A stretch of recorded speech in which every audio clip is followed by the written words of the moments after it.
Hello and welcome to another episode of the AV Experience. I'm your host, Ryan Sharpens, here from Ascend Audio Video, and I'm joined by the beautiful, the glamorous Ben Goff from Cinema Bureau. He got himself a haircut. He's clean shaven. He's feeling well rested after coming back from Asia, which I would hope so. Asia took it out of you. The humidity ramsacked you. Yeah, I'm just, happy to be back with the wife and kids and at my desk rather than on my tools in 100-degree heat. So Slinging 400-pound subwoofers, I did less of that. There were oh. there were local labour to move some of Mm. this. And we built we have a roller shim airbag lift to position them. So I hate you. we're not, you're not silly to move those things. You're not silly. I know Jeffrey, after the first time we moved them, decided he was going to bring a lift. He's like, I'm not doing this anymore. We're going to put handles on these things. We're going to bring a lift. Because the first time we did it, there were no handles. And that was awful. That was the worst thing known to man, stacking those 3 high. God, that was terrible. You'd get through the second one and be like, oh, yeah, that was okay. And then you look down, there's a third one. Like, oh, this is bad.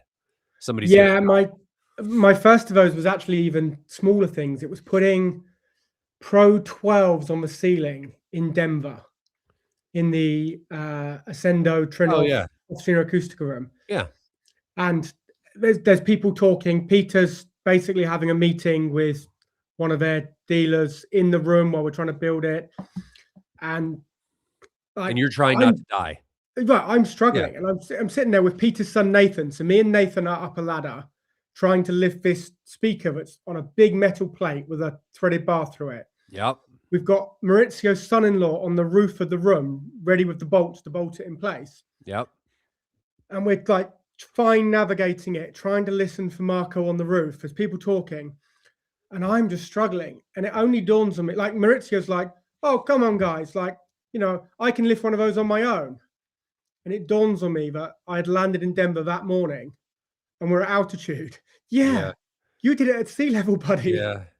I remember, because I have the 12 Pro berylliums in my room, and I remember it was me and Bob mounting these. And Bob, so I have projector mounts that come down from the ceiling, and we had the brackets on, but you have to thread it into the back to get the safety bracket on before you screw it in.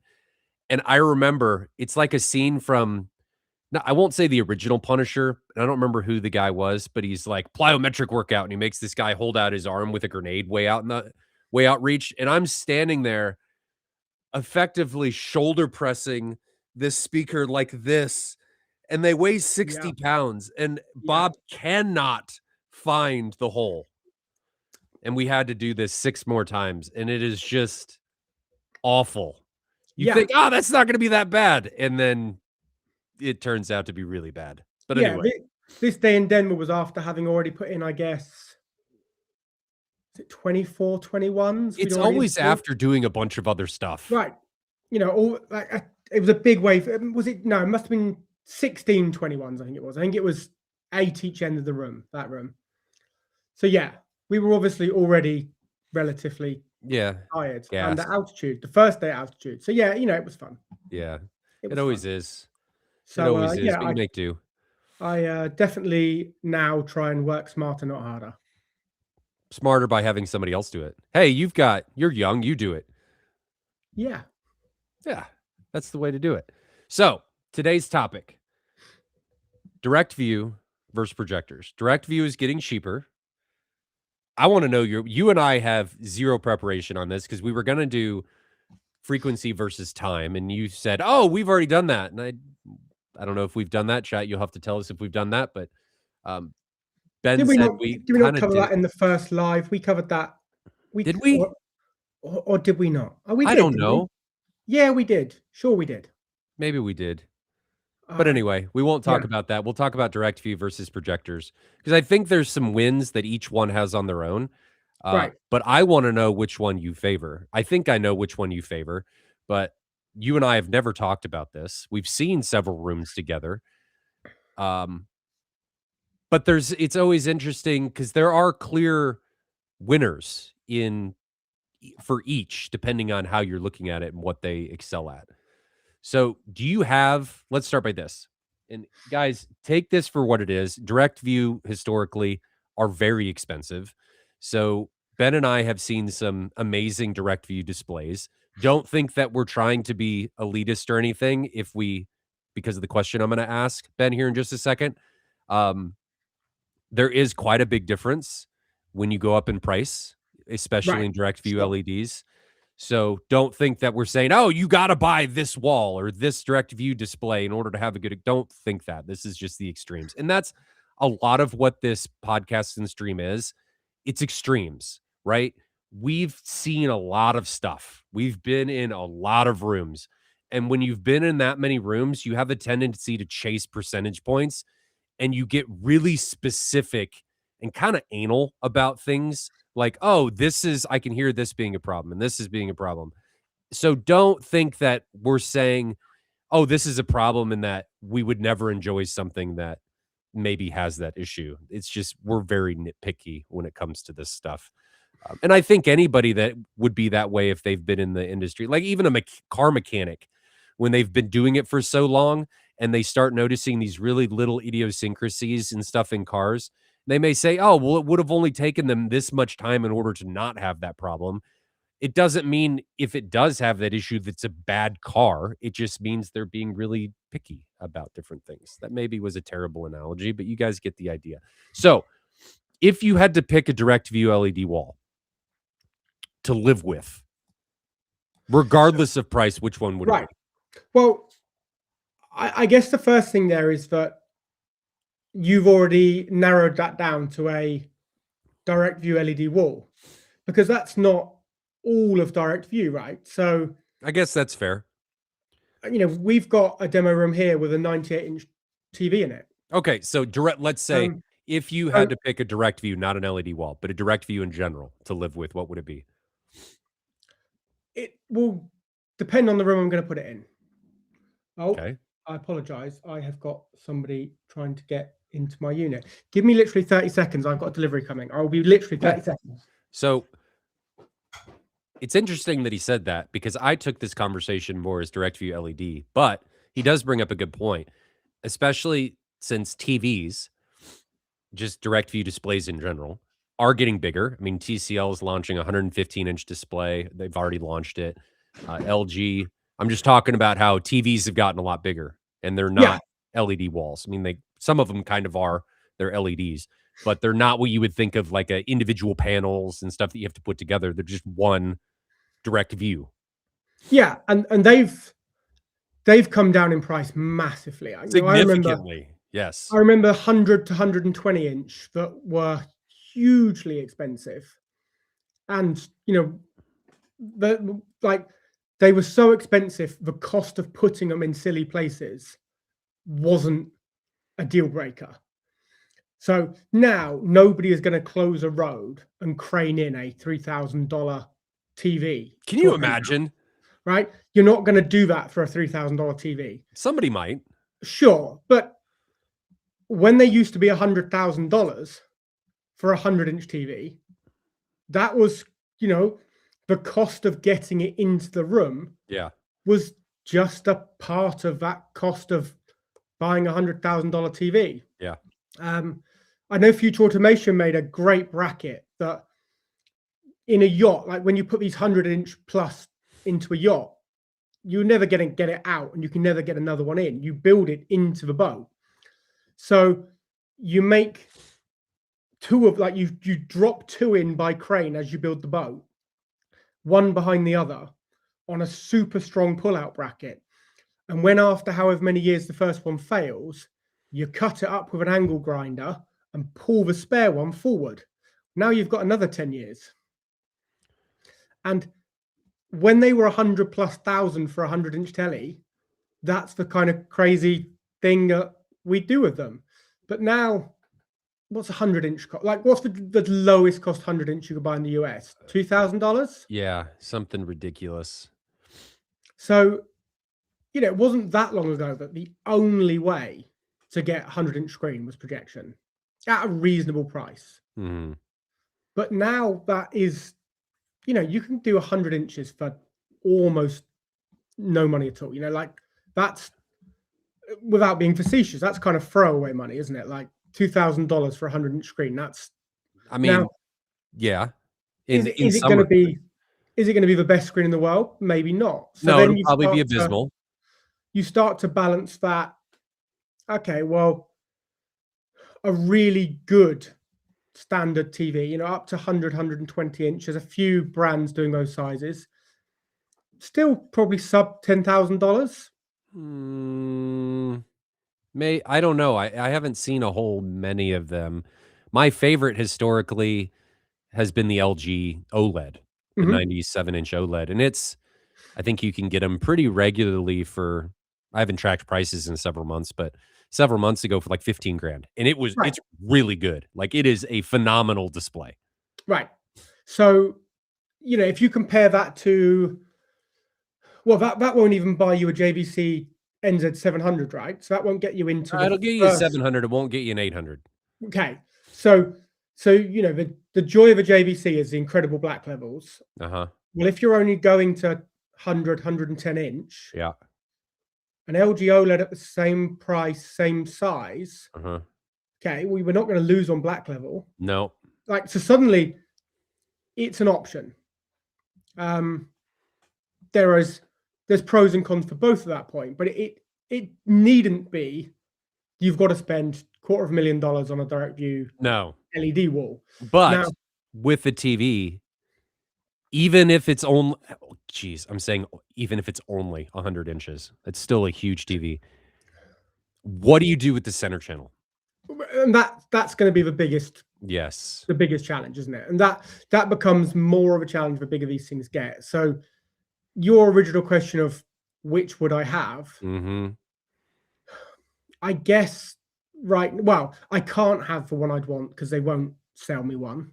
Well, it doesn't So matter. It doesn't matter. when Which they one would watch you do? this, Quantum, Oh, let me okay. let me have one in Europe, please, because at the moment they are still very Mhm. much North America only. And we've actually even offered to send, because the reason they won't ship them outside of US is they use their own staff to build them. I And see. my answer to that was, I will send a team to you for a month. I don't care what it costs. I'll send my team to be trained so that we can install them anywhere we want them in the world. Yes. And that was, we'll see. We'll see where that conversation goes in time. But There's still some liability and stuff that goes with that, I get it. I understand sure. their issues with it, but so you'd And pick a Quantum. I think the Quantum's the best I've seen. And for me, this is silly because we're talking about, like, what would I have if money was no object against what would I have realistically? No, this is no Realistically, object. yeah. So So Quantum, no realistically, object. I Okay. don't need a DCI screen realistically. But if money's no object, I'd Mhm. want a DCI capable screen. And there's not many of those that do big wide color gamut that dim beautifully. Mhm. So we'll talk about dimming of direct view in a minute and why that's actually kind of key. Um, but the last time I saw the Quantum was Denver last year. Mhm. It looked beautiful. So how It would did you look deal beautiful. with center channel if you were to get the Quantum? What would you do to deal with it? I don't know. It depends on the room, doesn't it? Like, It does. if Say if you there put was one in only Foundry, one row how of would you seats. deal with the center channel? Sorry, say it again. If you put one in Foundry, how would you Yeah. deal with the center channel? Top, bottom? So the 100-inch we've got right now, we only have a center above the screen. Mhm. We've not done top bottom. Um, we've gone above because where the screen is located, the eye height, the line, there's a bar area behind the sofa. So people on bar stools are higher. So it makes sense to Yeah. be aiming it high rather than aiming from under the screen, past people's kneecaps, through their heads, up to the bar behind. So it it makes sense to go over. Um, I absolutely think I can locate it. I know others say they can't. The best compliment I've had was from another dealer who was sat here, and after maybe half an hour plus in that room, he said, "You really can't tell that center channel's under the screen, can you?" Well, thank you very much, because it's not. So the fact that you still in your head thought it was under the screen and didn't locate. Like, I'll take that as I'll take that as Yeah, a win for sure. Um, we've with a few tricks, we've got it imaging really pretty well. nicely. Um, but that's only a 100-inch screen in a fairly small room. Which 100 is it? It's a Samsung. It's not. I know It's which one. not a staggering telly. It's definitely out of keeping in that room, Mhm. and that's because for the last 2 years we've been saying we're going to put a LED wall in, and still haven't decided on the one or finance the one I want. It's it's another big expense for us to put one on demo Yeah, here that ultimately the room doesn't need it. 100 is fine in that room. If we go direct view, we'll go to probably a 120-ish. yeah. Um, yeah, it's not holding the room back by having a TV, not a direct view. So we haven't done it yet. But over under. I mean, have you heard any over unders you love? I've implemented a couple of them. They do really well. Obviously, with the compromise of they don't typically do very well with multi-row seating. Right. So most implementations that I'm doing, single row. And I tell my customers, what's your 99% use case? Yeah. How are you going to use this room 99% of the time? And 99% of the time, it's one guy sitting in the reference seating position. And there's no reason to compromise away from that. So Yeah. doing an over under delivers. Yes, there is comb filtering. You are compromising in that regard, but it's the best, I feel, way to anchor the center channel into the screen. Right. You And could do a phantom center, I guess, but the over under just provides a little bit more seat to seat consistency left and right in my eyes. yeah. So when you do that, do you also take the left and right over under, or do you push those outside? No, those just go outside. A Right. lot of times it's because it's a budgetary constraint and the screens aren't big enough necessarily to have space for Yeah. that. I mean, if you're doing a 100-inch, it's a big screen, but when you start laying speakers on their sides, you run out of space super Sure. fast. Real quick. So Yeah. I just do the vertical left and right and an over Mhm. under center, and it works pretty well. So if I'm going to choose a 100-inch, I'm going to choose the 97-inch LG OLED. Yeah. What I'm going to I think that's choose. fair. If I'm going big, I don't remember the exact model. I cannot get away from that Christie. Their commercial wall that they have, it's super expensive, but oh man, is it good. I think it's like a point Yeah. 0.7 pixel pitch, and they're doing one that goes down to like a point 0.5, which is ridiculous when you think about how tight those pixels are stacked in there. Uh, That's the Quantum makes a great product. I that may change if I had more experience with them, right? If I Mhm. spent more time with Quantum, I just haven't. Most of my time has been spent with the Christie. I will say the Barco at ISC looked pretty good. I Yeah. liked that it was an ISC wall. It was not calibrated at all, so I gotta give him the benefit of the doubt there. It looked great. Okay. I wasn't aware it wasn't calibrated. No. I hey, I'm team Barco. I'm hugely team Barco, right? We are almost exclusively for projection a Barco house. So I'm absolutely team Barco, and I guess possibly the reason we don't have a direct view here yet is I'm still not sure I want to buy the Barco LED wall with my own money at the moment. It was not calibrated. I That would remember make sense. I was asking them, I was talking to David, and we were talking about how bright do you want to run this? And he goes, and David's changed over the past couple years. And it was funny to hear him say this. He just goes, well, let's turn it all the way up. And it was at like 300 nits, which didn't look, I'm used to watching 300 nits on my Griffin. And I thought, oh, this looks okay. And Yoshi goes to the back and David yells, "Turn it up." And he just starts pushing the button and you could see it get brighter and Yeah, brighter and brighter and brighter and you just kept thinking, "This is the end. This is the end. This is the end." And it just kept going and yeah, going. And it went to 1,000 nits, full white field, and it was bright. It was And glorious in HDR sure, content. it was, Glorious. but maybe I think right. So one of the things I loved last time I saw the Quantum is they showed DCI 300 HDR. Mhm, Obviously, when you do DCI, you have to do it correctly mhm, mapped. So that was running at 300 nits peak luminance, and to me, that's for for for a duration of a film, mhm. that's probably bright enough. Um, I don't know, that sounds stupid because 300 nits is really bright, and most people with projectors are not ever going to see No. 300 nit. Like that's just not that common. Um, we run Foundry here. We've got a 300 nit setting and a 500 nit setting, and I use the 500 for entertainment to Mhm. show it can. I never watch a film myself. Like I know others do. Like it definitely gets used at 500. You know, one of the But coolest ones that I've seen, so I can get the Griffin in the Experience Center up to 700 nits, right. and I think you'll agree when you start running that bright, your brain goes, "Not a projector anymore." Like, it Oh does yeah, not right. look like a projector when it's that bright. Yeah, You lose any ability to discern any type of weave, any type of pixel grid, anything. It looks like an LED wall when it's that right. bright. Yeah. When I go to 700 nits, one of my favorite demos, funnily enough, is actually SDR. It's The Art of Flight, that snowboard video. It's not even available Mhm. on Kaleidoscape Yeah. anymore.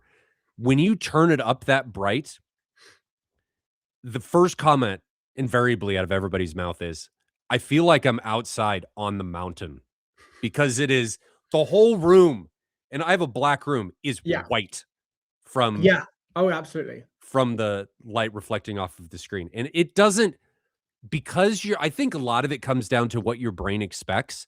Because your brain expects, if you've ever been skiing, it to be super bright, your brain goes, "You know what? That looks fine," and it doesn't bother you. Right. But if you watch it in some other context, like just a generic SDR movie, it's funny how the complete opposite happens, and you go, "This is way too bright," in a lot of aspects. But when you put yourself and we've talked about this I've talked about this in audio before, where if you put, like, a wide dispersion speaker in an untreated room and your brain has this expectation of this is how it's gonna sound because this is how the voice sounds, it sounds more natural. And I think a lot of that same thing applies where if you have an expectation, and people don't think about this, and I think they need to think about this more.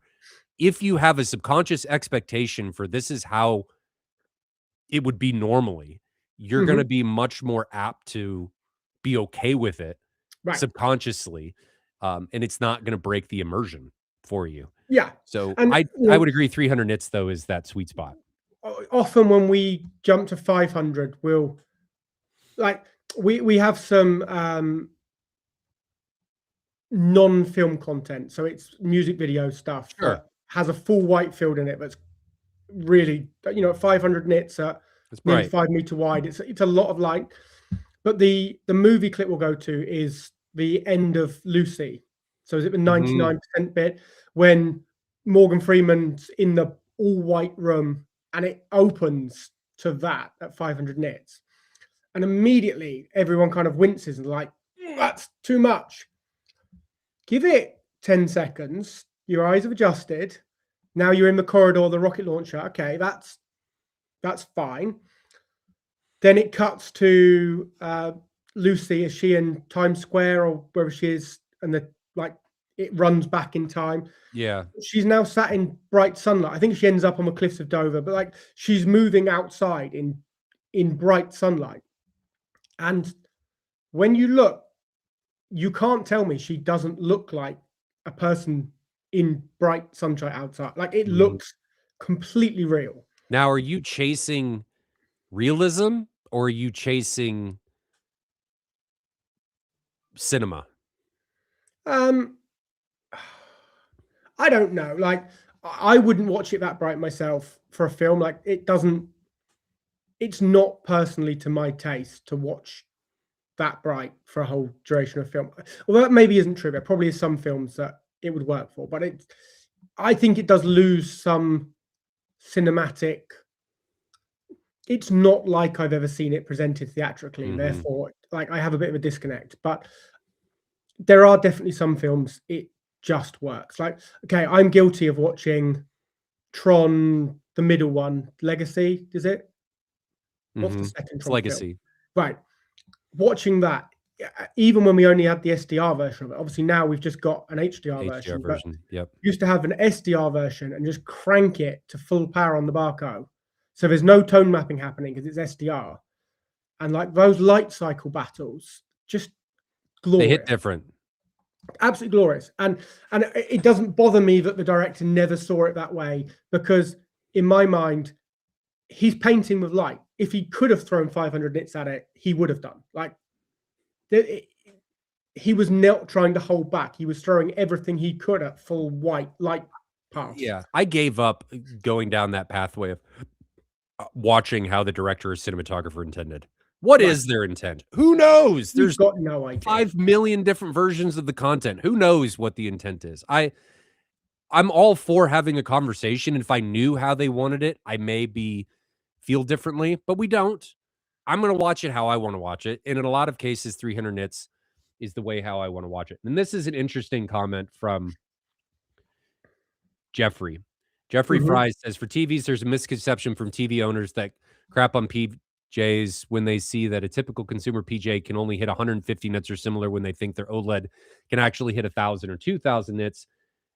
At 100% window, their OLEDs can only do a couple hundred nits. A Right. nit is measured for a square meter, but maybe luminance flux is a term that should be used for how much volume of light is actually being output." I agree with this. It's gotten better. I think a lot of people professionally in the industry understand this a bit better. A lot of people still don't. And I'm talking like the guys that do this for a living, but consumers do not, in a good sense, outside of enthusiast circles, understand this. When you see that a display is doing a few thousand nits when they're measuring on TVs, Yeah. it's typically a percentage point window, 1%, 10%. You can see these on ratings. Sad to say that ratings is a paid site now. You can't see any of their stuff free that I'm aware of. Um, but it's a percentage window. A full 100% white is typically going to be 1 to 200 nits, even on those displays.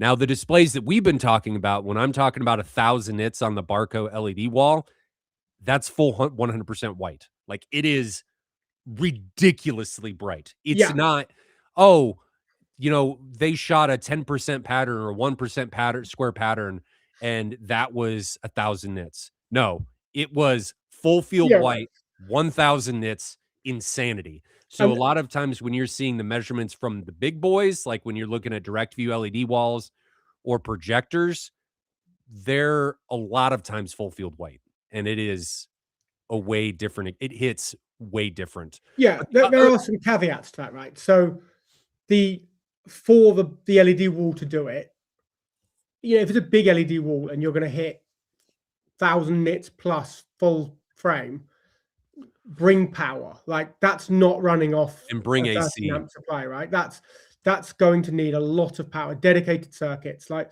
when a TV runs out of steam, the power supply just can't deliver that Yeah. much full frame.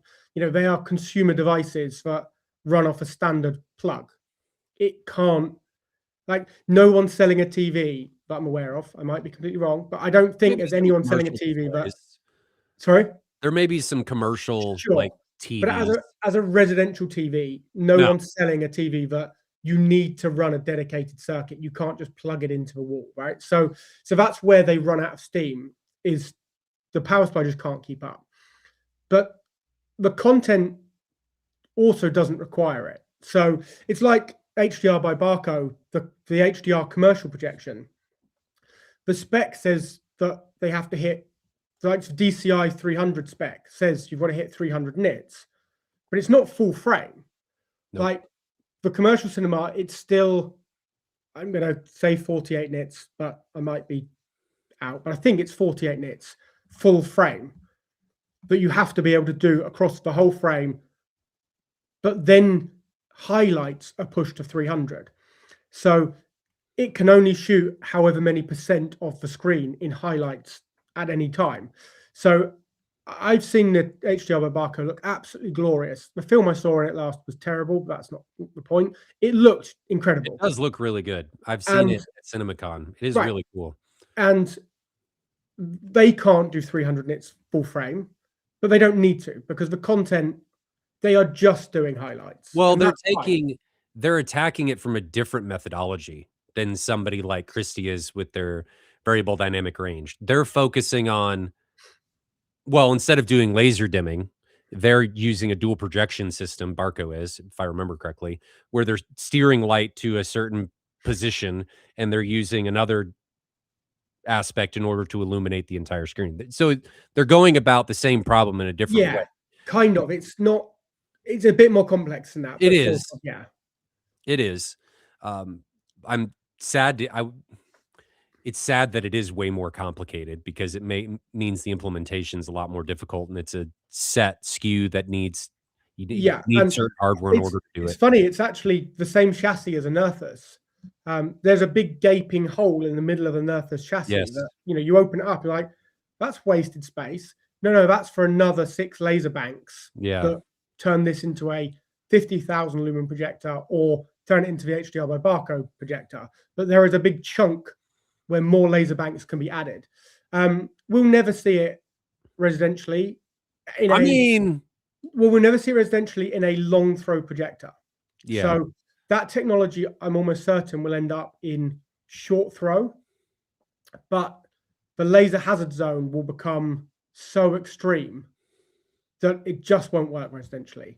Um, I think on the Barco HDR, it's a 5 meter laser exclusion zone, which commercially you can make that work. Mhm. But losing 5 meters and making the throw ratio work and like residentially, it's unlikely that we're going to see any projects that you can make that geometry work. So would It's you rather watch something on commercially HDR by Barco or something like a Samsung Onyx? I've not seen You haven't a seen the film on the Onyx? Samsung to know. So no, I've not been anywhere to see it. But the Barco was great. The audio in that auditorium I saw it in wasn't great. So the the best cinema in London is still a Dolby Cinema, that's for Mm. sure. Like it's untouched realistically. It's leagues better than every other room in the UK. Um, and it sounds as good as a room that we've made. If that makes, I know that sounds stupid because I'm saying it's the best commercial cinema in the UK. Oh, it sounds as good as one of our rooms. Yeah, right. Okay, but that's the reality. I Is mean, I don't think that's that big of an extreme. I think most cinemas, commercial cinemas suck in a lot of context. At I least for think how they're not necessarily how they're implemented, but how they're calibrated and how they're used. They're sure. not well maintained and utilized. I think we get less of that in the UK, maybe across Europe. Like we have one or two big cinema chains that do still like they have got flagship screens that are pretty well maintained and are quite good. Like this being a small country, like realistically, the whole of the UK is like one state. Yeah. You haven't got to drive far to get to a passable cinema. And I know that like so many of my friends in the US, that's not the case. Like they may have a 2-3 hour drive to the nearest Oh, actually good cinema. Um, and then there's loads of regional kind of provincial mum and pop type independents and stuff that some of them will be utterly exceptional and some of them are dire. And there's that mix in between. yeah. We A don't lot have of that so ours, much. we have AMC dominates our location. I mean, we have Regal, we have a bunch of them in Kansas City. I can think of one, two, three, four. There's probably at least, if not more, 10 AMC theaters within an hour's drive of me. Right. And they all, very few of them are really good. Sure. Even the really good ones, I can go and be like, yeah, this is breaking the immersion here. Sometimes you'll get lucky. But I guess you get spoiled with in your case, the Foundry or the Mad VR Experience Center and stuff, it's hard to keep a candle to those. But when it's done right commercially, the size, sense of space, and the scale, it's you can't compete with that. No, I mean, by choice, there is only one screen in the UK that I will pay money to go and view a film in. Of all the cinemas I've been in the whole of the UK, there is, if I get the choice, there is only one that I will go back to. So, sure, there are different leagues of quality, um, and that's interesting because that's a Dolby cinema. It is bright. It's not HDR bright. It's not Barco bright, um, and we'll see. We'll see how that progresses in time when Dolby push up to the 300 nit mark over time. Mhm. Yeah, we'll see how that goes. But right now, I would take their audio over the HDR by Barco room I went to, and there are now a few more of them. There was only one when I went to that one. I think there's now 4 or 5 in the UK, and they may be better form factors and have better audio. So I saw today Barco have just bought Name and Focal. I mean, that Really? yeah, that's been announced today. I Wow. think that's been announced. Tell me that's public, and I've not just done that live and not. I'm sure that's public knowledge. I I'm mean, I positive of can't it. imagine it not being. Let's hope That's it is. crazy. Yeah, I don't necessarily understand what their plan is because Resi audio is really hard, but I could see a world where they take the R&D and build some big high output auditorium stuff and make HDR by Barco, audio by Focal Name as a competitor to Dolby Cinema. We'll see. Derek's saying it has been announced. That's fine. Okay, it's public knowledge. It's fine. I'm having it confirmed to me. I haven't just broken any kind of weird thing there, but You're not gonna get sued tomorrow. because we hear these things like in private, We do. obviously, and from like friends and stuff in the industry. So suddenly there are sometimes like, Oh, I was no. told that this morning. Like, is that, do people know this yet? Yeah, it's always good fun. I once told a former colleague of mine that the hi-fi store he worked for had been bought out by another hi-fi store, and I just jokingly texted him and said, "How does it feel to work for the enemy?" kind of thing, and he was like, "What are you talking about?" Oh, you don't know. You work there, and I know because it's come through our finance department that we had to change the bank details. I've just, yeah, I've told the staff of that company they've been sold. Oops. Oops. Oh, dear. So that was fun. So yeah, like that's interesting. There is no, I don't think there's any screens in the UK at the moment that are running big direct view LED walls. Certainly that are high-end like high-end commercial cinemas. So here that commercially the direct view projection just isn't a discussion, right? You're going to see the best projection. Mhm. This is interesting. We talked about which direct view would you do. The reality for me still is, if it's in a light controlled room, I still wouldn't be doing an LED wall. And is that because you value audio over video? Yes, I think so. I've got another concern, I guess, that time will tell, and I'm going to let others really make this. But placement of subwoofers gets really difficult when you've got a massive screen. Like if Yeah. we're going for a huge screen, a lot of the screens we're doing almost cover the whole of the front wall. Like they are pretty ginormous screens. Well, if you can't put subs behind that screen now, that's challenging. But I think time's going to tell the amount of energy we throw at a room with these huge big subs, how panel alignment is going to hold up to infrasonic bass. I don't think it will. And that's the challenge.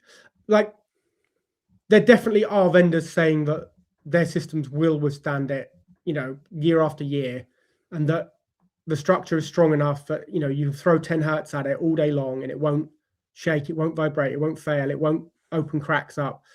I've not seen that for myself yet. If I don't.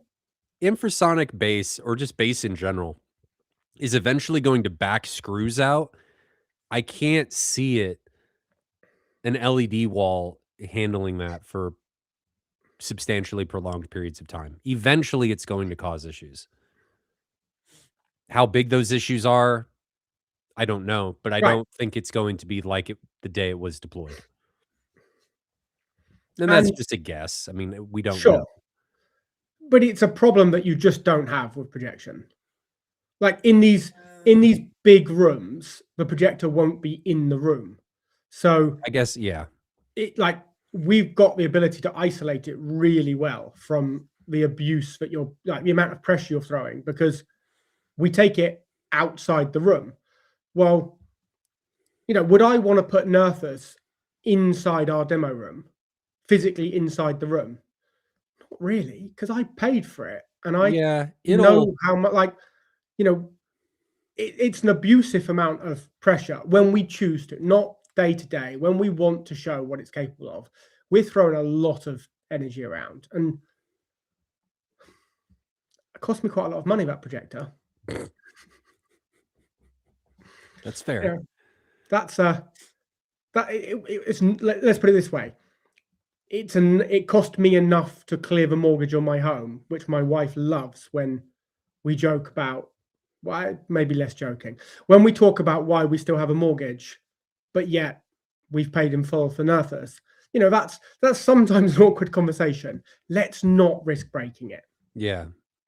I remember having So a conversation similar to that with my wife about the Griffin, and it's like, "Why are we doing this?" "Well, here's why," and it's yeah, to me, it's been worth it. It's done what it needs to do, but it is still a hard pill to swallow, and it gets exponentially worse in some regards with LED walls. Um, ha Speaking of expense, and I'm gonna change the angle on this. How do you feel about the cheap direct view LED walls? We kinda talked about the cheaper large yeah, TVs. um, A lot of people talk about how it's awesome that they're so cheap, but man, every time I see one, and this goes back to what I said at the very beginning of this stream, that I'm pretty jaded in the industry where right, I've seen a lot of stuff, so my opinion, I'm chasing percentage points, and it doesn't mean that I wouldn't live with it. Kinda means that way, I guess, because I've ignorance Todd Sutherland said this several years ago. He said, "Ignorance is cheap," and I agree. Once you've yeah, right, established something and it becomes your new benchmark, it gets really difficult to not think about that thing when you're experiencing something else. And yes, it does come into play when you're thinking about how you're experiencing it. Like if it's a living room display or if it's something that's just on a wall, it's not a primary display or in a theater, I'm more apt to live with more compromise. But man, a lot of those cheap displays, all they are is big and they are atrociously bad in a lot of contexts. They're fine in comparison to displays from several years ago, but they compromised, and you can see it. yeah, yeah. Lower bit depths. You're seeing gradients that just aren't smooth. Like you've got big steps. It's it's much like the early days of flat panels when several of them just weren't great. Um, my biggest concern, I guess, with the lower cost ones is what happens in 2 years' time. Like Quantum tell a great story of how when you buy one of their panels, they have got like so you've bought the display and it's X number of individual tiles. They will continuously be aging spare panels to keep them at the same age as the ones in your display. So, like, if you need 100 tiles, they'll take 120 from that batch, and there's like a chunk of, I think it is like 10-20% of the whole wall. And over a period of time, it's reporting back, right, you've burnt it in 100 hours, you're at 200 hours. Well, they will run in the spares to the same duration. So when you call one out, it comes out exactly going to color match because it's been aged to the same point. I didn't think about that. That is an excellent point that displays are going to dim over time. Right. There's no question about it. And unless in an LED wall, unless you replace all of the panels, Yep. you're going to have some that are at different brightnesses, Right. You've got one that unless fails you after can 2 years. independently control them. So that's going to be a challenge. Is with the lower cost ones, will you be able to buy more spares in time? Or do you just, right, when we buy it, we buy 10% more than we need. So we've got an on-site rolling replacement stock of panels. But then you're going to digitally dim that panel against the rest of them, which have naturally aged.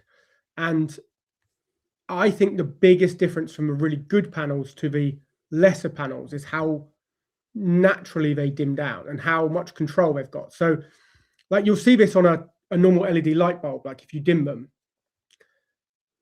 you get from 80% power to 100% power, a little visible change in light.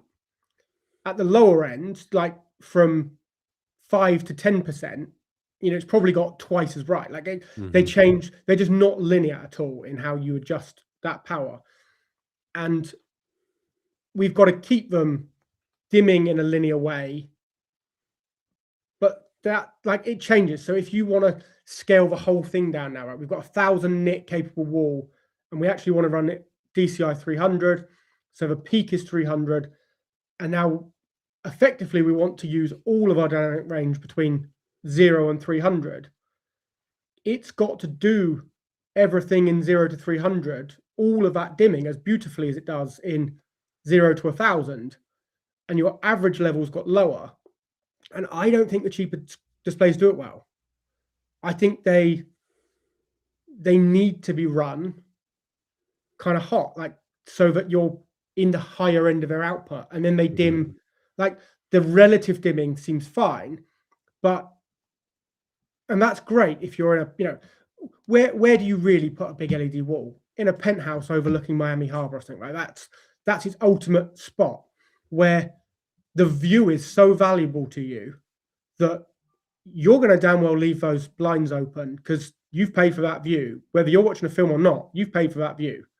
So you now have a display, no matter what it costs, that's bright enough to outrun the view out your penthouse window. Right. But if you put that into a light-controlled room, I'm pretty fine with it running up to 300 or 500 nits. I don't want the rest of that range. So therefore, I'm actually more interested in how well it dims. And yeah, I think that is a challenge for the lower cost displays. I just don't think they do it well. That's a good point. Question related to LED walls. Bacab or Brian Cobb says, what does an LED wall, or does an LED wall make waveforming impossible? If so, could you reduce the demand for the video wall? Could that reduce demand for video walls? It's not impossible. It's going to be more challenging, and it's probably suboptimal. Like, well, it is going to be suboptimal. It's like, it just isn't. There's no question. Suboptimal. Sorry? There's no question it's suboptimal. Absolutely. The layout that is ideal for waveforming, they are going to be positioned equidistant. So if you were doing 4, you're going to have to get them now outside the screen area. Now it limits the ideal size of the screen. And it may be that you're sat quite close to a screen in quite a big room, and there actually is a lot of space around it. That's not typically what we see in dedicated rooms. We typically see the screen is filling most of the width of the room, and the seating scales to that, and that's the right size. And you haven't got 2, 3, 4 feet down the side to put subwoofers.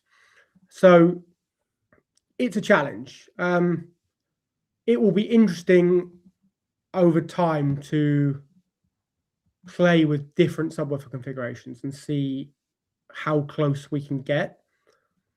Like, I'm really intrigued by the idea of almost making stacks of subwoofers. You could almost do stacks of subwoofers on the side wall, in like firing across the room, and you've got floor to ceiling on both sides. Well, can you get a plane away from that. I actually don't think you can from that, or not as we'd want to. I don't think it would. I don't think that's going to give you a planar wave that's good enough to make waveforming work. So that kind of is out, which means you're almost going to frame right round the screen. Like you're going to take small subs all the way around the outside. The problem with that is then channel count in your processor. You know, how many subs can you put round it? We've got 18 subs in a project right now, but you kind of can't go anymore because everyone beyond that you go, you're probably losing one of the surround channels because you've used all the channels up. Could you change the emitter and the passive part of it to, instead of being front to back, side to side? We've talked about this, and I don't think that would be enjoyable. Yeah.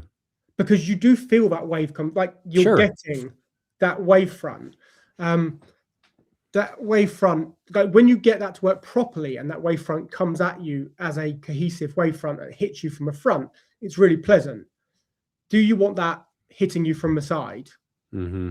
I don't think you'll get the same response from it. Yeah. And we've considered the same of make the emitting wall the back wall, which has got more potential. It's still less than ideal. Yeah. But I think if I was going to do it right now, I would probably swap the front and back wall and make the back wall the emitters. It does add a lot of limitations because you're putting this giant non-AT permeable object in the front of the room and you got to work around it. So it's possible, as Ben said, but it is fraught with compromises is the best way to describe it. It's so how I look at this is you are compromising on audio performance to gain video performance. In projected environments, you are compromising on video performance to gain in audio performance. There is always a trade. Always. Yeah. So which one you prefer? If you're trying to decide between direct view and projector, the simple question to ask yourself is, what do you value more? And depending on that answer, it's potentially going to lead you down one of two pathways, and it's going to allow you to decide, well, direct views for me or projectors for me. Or and the other part of that is, where is it going? If it's going in something like Ben described with a penthouse that's overlooking with a ton of windows, direct view is probably the correct option because it's got to deal with a ton of ambient light. Projectors, not great for that. If you got a lot of traffic and you don't want to blind people using lasers, direct view is probably the right decision for that. So use cases and looking at these things more like tools instead of in a vacuum of which one is best is going to allow you to decide which one is the correct choice for your application. People need to get out of the mindset of, well, in a vacuum, this one's the best. Right. That doesn't mean it's the best in your situation. And unless you can look at it as a tool, it becomes very difficult to decide and determine which is the correct for you. Yeah, like for my living room at home, projection just wouldn't be the answer. No. Like, you know, I have, they're now a bit older, but my kids are now 5 and 8. But it was only, oh God, it was maybe 2 years ago now that a toy dinosaur's gone through the screen. Okay, you know, It happens, right? It happens. Kids will be kids. It's fine. I'm not gonna, you know, I've seen plenty of forum posts of people angry at their kids, right? Well, that's not going to happen in my house because my kids are more important than the telly. Let's be fair. Yeah.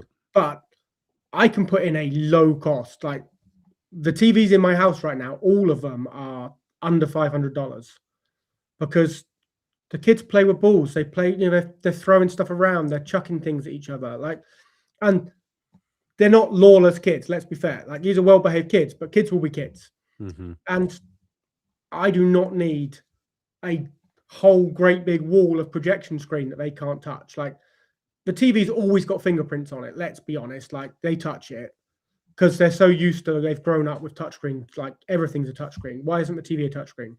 But a big white projection screen, no. Like, just not going to happen. Like, it's going to be covered in fingerprints. So, like, it just wouldn't work for me at all in our home. I wouldn't do it. Like, until the kids are a bit older, there's no way I would put.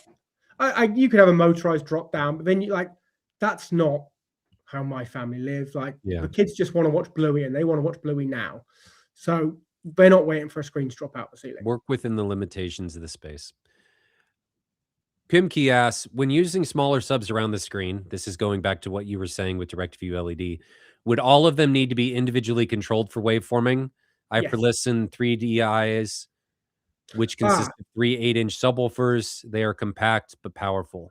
right. So each subwoofer is an independent channel, but something like the 3DI, you're obviously all three of those you're using as one, right? So it's now just a longer sub. Yeah. Um, I'm actually about to do my first calibration on some 3DIs imminently. And part of the reason I've chosen them is because they're longer. So this room, it's a job that we're consulting on, and it's got some quirks to the furniture layout and stuff that we couldn't change. And the room modes, before we've gone to do any measurement, like the room modes were questionable. Like, walls were being moved. There was a lot of moving parts that made me uncertain that I could nail down and say, we can put subs here, room modes are going to absolutely fall here, seats go there. And I really like with the per listens, because it's a bit longer than a single point source. My expectation is I can broaden the area where I mitigate those room modes. Like, it will be a compromise. I'll get less mitigation, but over a bigger space is the way I'm expecting this to work. Yeah, I haven't calibrated them yet, so I haven't actually used any of the 3DIs yet in a project, but they're installed. We're just not calibrated yet. But I'm expecting to get some benefits from that choice. The easiest way to look at this, Pimkey, is you're effectively just increasing the surface area of that one sub. So waveforming is still going to treat it as one sub. Yeah, You just need to look at it as one sub. And in your array, let's say ideal for a room size for you is 6 subs, like 3 stacks of 2, just making this up. You would have 3 stacks of 3DIs, and you would implement from there. You're creating and augmenting surface area and power by stacking subs, and I think it's for every doubling you're gaining, 'cause you're gaining power and surface area, you're gaining 6 dB. So you're increasing your power output by X. I don't know what the third one adds. Let's say you did it by 9 because it's not a dub or 7.5 or something. I don't know what it would be, but that's the easiest way to look at it. Still need a lot of subs, but you don't have to control each individual driver. You have to control each individual position. yeah, And yeah. our no may come in and be like, "Oh no, like you need this." This is just how I've looked at it. I've never tested it though to know. No, I mean, the goal is to create a cohesive, flat planar wave, right? So we want to take the spherical radiation and create a planar wave which just moves through the room as a single flat wave.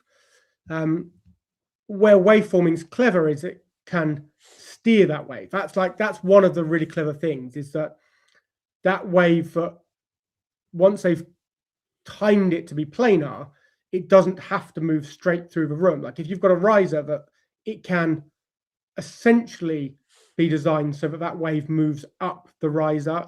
Like, the way it shapes that planar wave isn't always necessarily straight front to back, which I'm sure the maths and everything are incredible to. But that's kind of the difference of, just like, if I was manually making a planar wave, I could pretty easily in simulation come out with a flat wave from some subwoofer positions. Like, I have enough ability in simulation software to get there to do that. But then to, in real time, come up with a method that finds an optimal steering of that, yeah, it's beyond what I could do in simulation for sure. Big Um, Street Cinema asks, so is it the same with two 18s? Drivers mounted 10 millimeters beside each other in the same box still use two channels for waveforming? No, so those would be treated as one channel. yeah, that will get treated as one channel, and like basically those two are time aligned on their own. So Yes. so they are behaving as one single point source. Like it's a bigger, broader point source, but that is Same as still the one. 3DIs, they're just bigger. So you're I don't know yet because I've not done enough. Is that detrimental to waveforming or is it a positive? Like I haven't done enough room to waveforming of different subs. Like I've only used to this point waveforming with point source subs. I've not that's not quite true. I've tried the low count with some per listens, which obviously one radiates down and one forward. So I have tried different ways actually, but my gut feeling is that you're going to get slightly less performance from waveforming than if you had Point two source. 18s on two channels, because ultimately what we are aiming to do is not have too much subwoofer. Like you want lots, and as we've said before, almost everybody has too little. But if you've got two 18s, give them a choice of, because waveforming you can run it with three on the front wall as a minimum. Realistically, like that's the minimum you'd want to run is three on the front wall. You can do the two corners, but three gives you some great benefits. Three dual 18s against six single 18s using six channels, it's just got more control to independently align them and get that flatter, planar wave, which is then easier to cancel. But So you would also want them ideally more separated than 10 millimeters. exactly that, because Yeah. if you've got six, now you can go to a more optimal layout of them. Because remember, it's not just about control of the subwoofer, it's also about placement of the subwoofer vertically and horizontally. Right. So really three-dimensionally. Um, and it's not just, oh, well, I've got these extra subs. If I apply a channel of control to them, it'll just be better. It needs to be placed correctly as Yeah. well. Yeah, that's why the three, in my mind, three is the really the starting point to do it properly. I know it works 2.2 plus 2, but with three in a triangular shape, you've now got proper three-dimensional control of that wavefront, which Yeah, I would, Big Street, if I was you, I would do 118 per channel and place them further apart. And there's a sim on Trinov's website to do placement given room sizes, or I think it still exists. yeah, I You think can, I you would can recommend find it. looking at that because the benefit you're going to gain from placing correctly using point source is going to outweigh significantly. So, granted, I haven't tested this, but putting those 18s together. I've just sent you, Ryan, the link to that calculator. If you could put that somewhere that someone can see it at some point. Right. Yeah, you can go to that chat. So if you just Google waveforming tools, you'll get to this. It does come up first on Google when you put in waveforming tools, but there's the link. Put in the dimensions of your room and it will give you a nice layout. I think it only goes up to 6 on the front wall. I think once you go beyond 6, you want to model that. It's the same math, but you just do it slightly differently. But yeah, if you've got enough channels available in the Trinov, I would want to do more individuals than fewer dual 18s. In the front and the rear. Yeah, and you can definitely do fewer in the rear. It's 6x4 would be great, or Be like me and do 6x2 and just have a bunch of analog treatment back there as well. You got to compensate in some regard, though. Yeah. Yeah, and that will always be the thing, is how much space have you got for subs versus passive treatment? You've obviously given up a lot of space to do that, right? I didn't have any room for the active subs because of rear channel placement and how big the 64 is. Yeah. There just wasn't space for it. So we had to, but I had room for analog treatments going around the 64. So it ended up making it work. back to the conversation at hand before we wrap up. And if anybody has any questions that are not pertaining to the topic that we're talking about today, which is direct view versus projector, which is king, feel free to drop those questions in chat. Ben and I'll get to them before we log off. But back to the conversation at hand, which, if you're designing from the ground up, are you typically going to choose projection as it sits in a Right dedicated now, cinema? right now, yes. And I think with every year that goes by, that gets more difficult to just rule one or the other out. Mhm. Um, I'm waiting for there to be a acoustically permeable direct view screen that I don't think is forever away.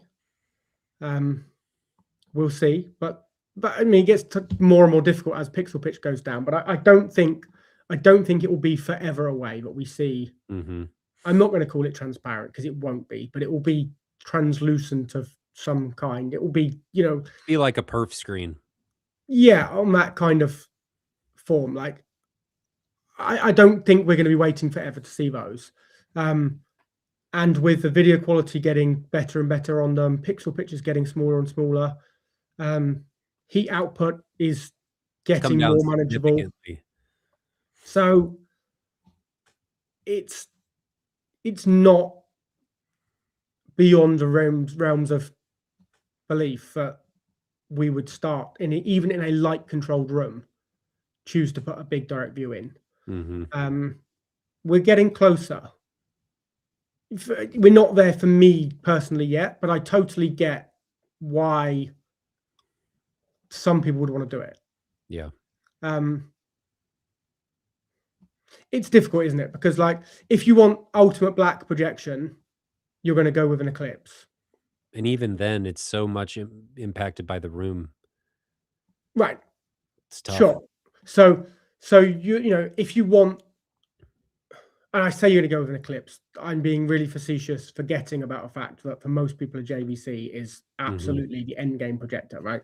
But JVC, let's talk JVC rather than eclipse. JVC is end game black for almost all kind of reasonably priced rooms. To really benefit from that black, like the front third of the room needs to be black. Mhm. Like, I quite like the business up front, party in the back interior design. Keep beautiful stuff. If you want trinkets and posters and stuff behind the seating area, do what you want. It's not in my eye line when the film's on. Make the room look however you want as I walk into my seat. Have whatever you want going on. Once I've sat down, looking forward towards that screen, I want no big distractions. Front third of the room black. Like here at Foundry, we've run first third of the room is carpet, black carpet, but we didn't want carpet acoustically, but it's there to soak up light. Mhm. And I think that front third works. I'm not a general fan of all black rooms. I think they work for a cinema, but if it's multi-use, if you've got kids doing other stuff in there, if you're going to be gaming and doing all sorts of stuff in there, like I totally get bringing some color and bringing a bit of level up. Well, once you do that, the JVC's best party trick it's not as amazing as it can be. You're already compromising it as soon as you do anything that's not black. The direct view, it's pretty black, right? Black is black. It's a black hole. Yep. So It's if easier to you're work around limitations of the room right, if it itself is black. so the best video quality, the most cinematic, the most comfortable long term, like low strain, is a really great projector. And I think in quality now, the best direct view screens are there. Mhm. I don't think we can now say if you want a cinematic effect, if you want this to look and feel like a cinema, you have to go projection. I think that day is already passed. There's already direct view screens that can achieve that. So Yep. now we are down to, do I compromise audio or video? Yep. That's like, it's that straightforward now. With money, no object. I agree. Um, They're still really expensive. yeah, and it depends on your remote, because if you're only doing 110 inch, 120, 100, They're not that bad.